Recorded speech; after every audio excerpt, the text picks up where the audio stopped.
not right now. Okay. This is one of my favorite scenes in all of comedy. Look, they're not all first-round picks, okay? Come on, are you gonna tell me who that is? It's uncomfortable, nonsensical, and absolutely brilliant. Terry walks in expecting Alan's wife to match his assumptions. Dull apartment, plain wife, no surprises. But instead, he finds Sheila, confident, warm, and stunning. I'm Dr. Sheila Gamble, his wife. Come on, seriously, who is that? Alan treats her beauty like an inconvenience. Look, if I put that in my Cosmo fashion app, you'd probably get a D-. All the while, Terry struggles immensely to process what he's seeing. Why are you with Alan? The comedy isn't about the obvious contrast, it's about how calm and politeness dismantle confidence. Terry's brain short circuits because the world no longer fits his logic. It's a really typical How We Met story, Terry. You're gonna be bored by it. And everyone else stays perfectly composed. That dinner scene captures how the other guys earns its laughs. The movie constantly sets up familiar setups. Big action, tough guys, swagger. All the gunfights, all the car chases. Only to replace them with paperwork, awkward pauses, and social consequences. And you really want to disarm this guy? Take out the batteries in the calculator. The opening alone makes the point clear. The city's hero cops leap from a skyscraper because they aim for the bushes. And then you cut to their funeral. Wasn't even an awning in their direction. No, I know. It's the funniest statement of intent a comedy could make. Action cliches meet gravity and lose. Paid that ultimate sacrifice. Jump 20 stories. Doesn't make sense, does it? From that moment, the film becomes a running test of masculinity in a world that doesn't need it anymore. Ferrell and Wahlberg play that tension to perfection. Ferrell's Alan is calm, methodical, and obsessed with details. Now you're asking me to mask my emotions because of how it makes you feel? That I will not do. Wahlberg's Terry is capable but desperate to prove himself. He's a man who can't stand being second. If you were with me, you wouldn't be here in this strip club shaking it for dollar bills. Their chemistry works because each scene feels like a competition to define reality. And at age 11, I audited my parents. And every laugh comes from watching them try to control the same space in completely different ways. Director Adam Mckay leans into that rhythm. He shoots conversations like duels. Don't go chasing waterfalls. Is that accidental or were you trying to quote TLC on purpose? I don't even understand the reference. Holding reactions longer than expected, cutting late enough for tension to bloom. You can hear every sigh, hesitation, and slip-up, which makes each exchange feel alive instead of staged. You know what, Terry? Let's just settle this. Peacocks don't fly. Compare the stillness of the dinner scene to the chaos of the desk pop. I'm sorry, I don't follow. You've never fired your weapon. It's called a desk pop. Here we go. Do it, yes. Both play with cause and effect. At dinner, polite denial wins. In the office, a joke initiation meets real-world rules. A desk pop? Yeah. They were so convincing in their argument. All right, Alan, you're gonna have to hand over your gun. Yes, sir. The film trusts the audience to connect the dots without announcing the punchline. The movie's pacing keeps the tone balanced. It alternates between loud spectacle and quiet humiliation. Hymns don't cry. After every big moment, a chase, a press conference, a rooftop jump, there's a small room where body language does the talking. The scene with the ex shows this perfectly. Oh, Christine, this is a lovely house. Are you stupid or are you deaf? Christina, you idiot! Terry shows up to reclaim a version of himself and ends up corrected by Alan's ex's bald husband. Christina, you get my wife's name right! Every line, every calm redirection chips away at his confidence until the door closes. No screaming, no slapstick, just a man realizing the story he told himself no longer applies. Even Terry's outbursts reveal something real. The peacock line isn't a gag, it's a breakdown disguised as motivation. This case is talking to us. I'm a peacock, Captain. He's begging the world to let him be the guy he once imagined. You gotta let me fly! The only thing I had to be proud of in my life was being a detective. That was all I had. That desperation feels universal, which is why people still quote it. In The Other Guys, confidence is currency, and the movie keeps showing how quickly it loses value. Thanks for the F-Shack.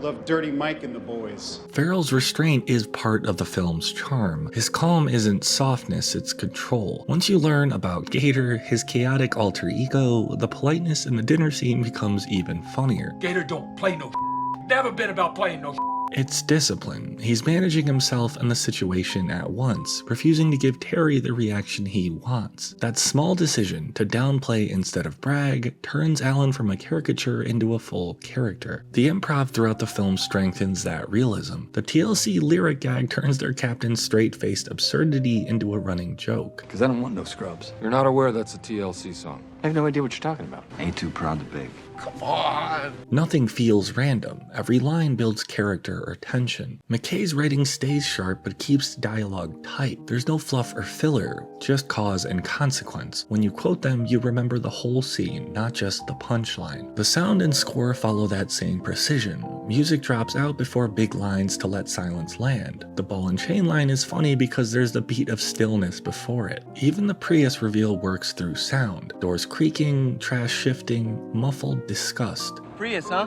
Good mileage? Oh, outstanding. McKay uses real noises as punchlines instead of relying on music cues. The choice to make the villain a financial criminal gives the film real bite. Well, I lost a bunch of money from some people and now they want it back. The antagonist isn't a madman with a plan, it's a system running on boredom and confidence. The end credit charts showing CEO bonuses and bailouts feel like a logical extension of the comedy rather than a tonal shift. The film mocks empty swagger while showing what actual unchecked swagger looks like in the real world. It's clever without being smug. Eva Mendes grounds the dinner scene with composure and grace. She's warm but firm, hosting with confidence that never becomes defensive. Her calm lets the humor breathe. Are you gonna change? I already did.